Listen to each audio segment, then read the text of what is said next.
What is up, people? What's up, guys? It is Scotch for Dummies. 4 guys in the Scotch journey to help you with your next Scotch purchase. It's the holiday edition. Oh, Merry Christmas. Happy Christmas. Hanukkah. All that good stuff. Yep. It's this time of year, boys, where we review our top four four of us. Scotches of 2023. Now, these top four aren't necessarily the top four whiskeys that we think came out in 2023. These are the top four whiskeys.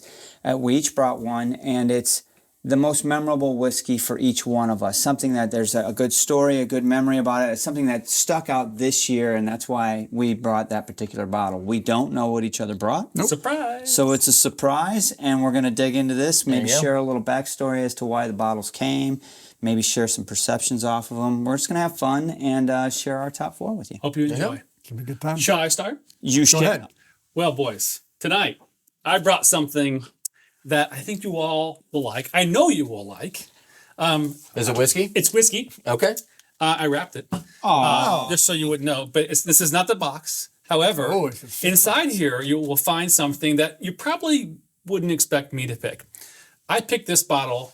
We actually did do a review on it this year. But what I liked about this bottle is it surprised the hell out of me. I did not expect the flavor profile that I got out of it. What? I loved everything about it, and I love the availability and the price of it. So without further ado, boys, my pick this year is... Okay. Drum roll, please. Shit. All right. Yeah, Really? All right?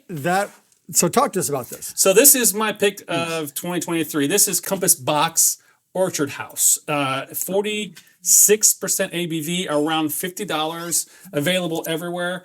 It is a blend of malt Scotch from different distilleries. The website for Compass Box is very transparent about it, but I think there's a little bit of Clynelish, there's a little bit of some Highland, there's a little bit of, I think, Linkwood in there. Their famous Highland blend. Yes, It starts out real sweet and apples and pears and things like that, but then the bourbon barrel finish, the oakiness, a little bit of caramels in it. It's funny because it's spring up front and fall in the back.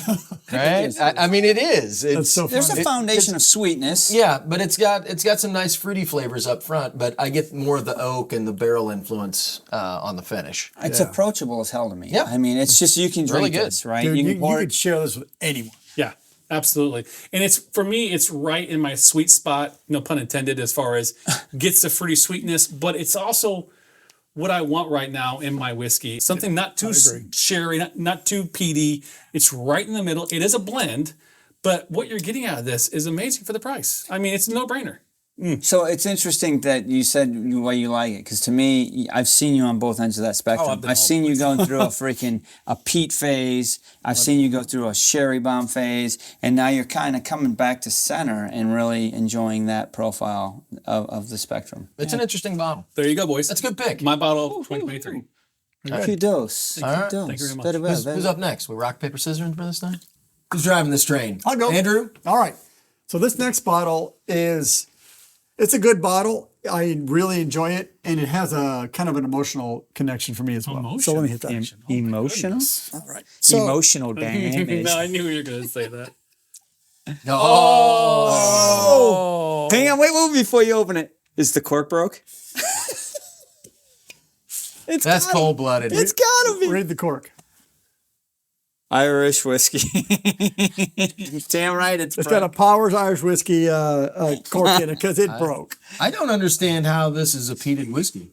What's going on It's here? not peated. So Ooh, called out. and the reason I picked this whiskey, so this is the Deanston 2008 Oloroso cask matured 12-year-old. The reason I picked this up is because I picked it up at the distillery this year. So it's a great... That's cool. It's not necessarily only a distillery release, but it was there.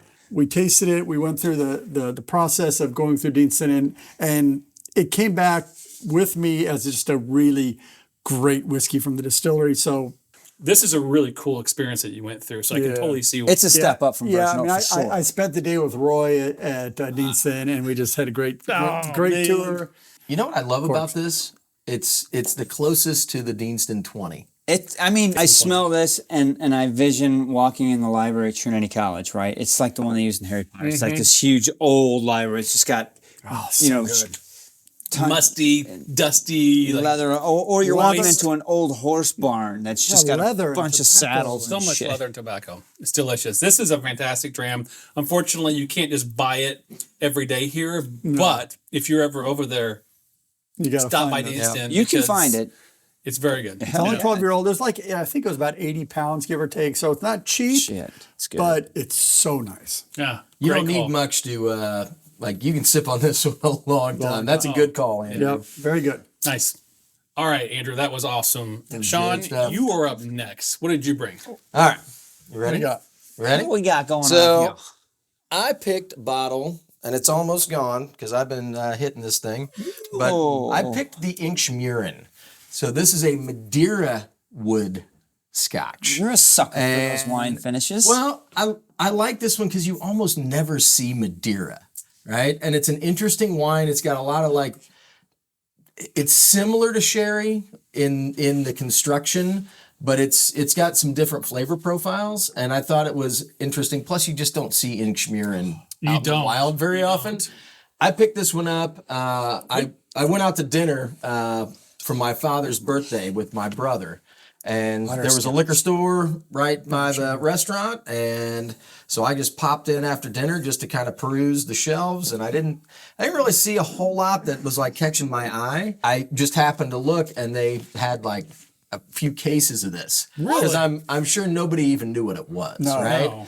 It's just a fun little dram. I think I paid like 60, 65 bucks Really? for It's it. 46 It wasn't- ABV, too. Yeah. 46, no, non-aged. yeah, it's an NAS. It's an NAS, but like I just liked the wine. I thought it was a pretty well put together Scotch. It didn't break the bank, and it was just one that I'd just been kind of sipping on all year. And I'm like, you know what? I'm gonna call that one out. Like it's just a fun little dram. Got a lot of flavor going on, a lot of butterscotch in the nose.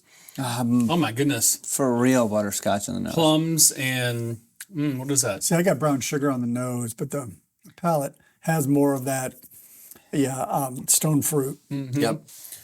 Interesting pick too. I'm not surprised because Sean, you're the one that freaking pulls out the wild wine casks, right? Whether it's salt, Crazy wine does like those. I mean, I think it comes from your background. I think you know your history, And your I've had experience. a lot of different kinds of wines. That's what they I'm saying. all are different. It's a different experience every It time. is. You get different flavor profiles, and I find it interesting. Roger that, man. Nice bottle. Salute. Cheers Merry to Christmas, that. boys. That was good. That was a surprise. And Was it was it? good. It was Yeah. good. It was tasty, man. Very I wish we nice saw choice. it on the shelves more often. You had to stumble into some dusty to Don't find it. them. Well, and I should have bought two. I was going to say it. Yeah, there's not much left. But what did you bring? Yeah. Last but not least, I brought a bottle that was special to me this year because it just kind of jumped out at me. It was different. It jumped out at you. I didn't expect it, and Oh, I found this boy at dang. Costco. They had it marked down to get rid of for $2.99, and it had been at like $5.99 or $4.50, $4.49 for like a year. We go into Costco. I always walk by, and it said $2.99, and my wife stopped, and she's like, "What?" I go, "Is that price right?" She's like, "Well, I don't know why it wouldn't be." So I grabbed a little We slip, can get the and bottle out. I went, "Yeah, it's tight. You got to pull from the bottom." There it goes. Got And from the bottom. so I bought a bottle, and the next time I came in, they were gone. The what do you guy call it? What working is there, it's Laphroaig 25. I feel like I stole it. You from did Are steal you it. guys going to pour any of that, or are you just going to talk about it? pour it. Come on, man. And I was just stoked to be able to get a Laphroaig 25. Old Laphroaig. Old Laphroaig is like a perfect balance because young Laphroaig is like all like In your face. acrid and in your face. It's got all the iodine, all that. But when you give it some time, ooh, it just brings that all the edginess down. my It gosh. just like builds that It's so vanillas and So here's the thing. And I agree with you, Andrew. Normally you got to let these sit for a while. yeah. These peated whiskeys, just to like kind of let them mellow out a little bit. Because those young peated whiskeys, they're like all over the place. They're wild and aggressive, and they need time to calm down. But this is not calmed down yet. It's still Well, fair. packs a punch. But it's still, Laphroaig is called. but it's not like that. I mean, to me, peated whiskeys, the longer they sit in that cask, the more kind of subtle they get, right? If you get a good old peated whiskey sometimes, you may not notice the peat in it. Right, you're like, what? And then you put water on it, or you put it on your palate, and you're like, oh shit, there is peat in there. This is not the Laphroaig 10, right? You know, this isn't coming at you with freaking Band-Aids and ashtrays. This is like, yeah, I got peat and I got wisdom, and I've been. Well, here this for a is minute. to me. This is like, I mean, it's as simple as saying edgy and not edgy, right? This is so well rounded, and if you want to point a finger, it's like Johnny Walker Blue did Laphroaig. It's like it's their well balanced, very approachable Laphroaig taste and profile. Yeah. It's well-rounded and delicious. Thank you Well, for sharing this. if I could get it for that price every day, I would have a couple of them because I think it's worth it. But it's not that price. Well, I But think we anyway. should pour it in the glass and enjoy it. Amen. And, That's why I brought it, brother. And thank you for watching our 2023 top 4 scotches of the year. I hope you've had one of these or all 4 of these because I think they're all worth your time. And if you find them and you cross paths with them in 24, make sure you pick them up. Otherwise, Yeah, and if you haven't had these 4, put in the comments your whiskey of 2023. absolutely would love And to who hear you're it. sharing it with. Yeah. Because it's made to be shared. Damn right. Cheers. Cheers, Love you, guys. boys. Cheers.